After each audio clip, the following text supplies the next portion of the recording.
नमस्कार। आज हमारे बीच आदरणीय श्री लक्ष्मण सिंह जी पंवार उपस्थित हैं, जिनकी मूछें राजस्थानी संस्कृति, राजस्थानी विरासत का ज्वलंत प्रमाण है, ज्वलंत प्रतीक। मैं आदरणीय श्री लक्ष्मण चंद जी पंवार साहब को बधाई देता हूँ कि इन्होंने राजस्थानी परंपरा को जीवित रखा।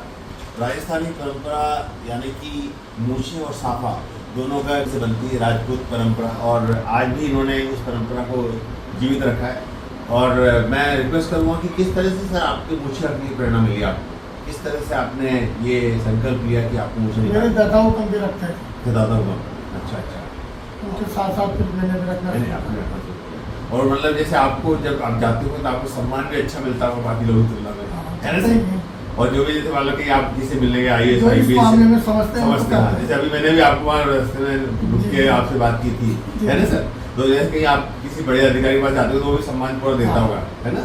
जो इस मामले में जानते हैं तो मैं इस वीडियो के माध्यम से देश की युवा पीढ़ी को संदेश देना चाहता हूँ कि अपनी विरासत के मूल्यों को समझे, अपनी परंपराओं को समझे, और विरासत के मूल्यों को समझते हुए अपनी विरासत पर गर्व करें।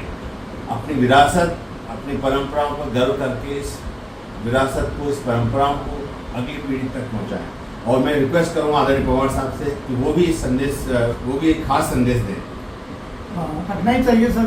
बिल्कुल। एक राजस्थान की शान है, बिल्कुल मर्द की शान है, बिल्कुल बिल्कुल, बहादुर की शान है, बहादुर किसान।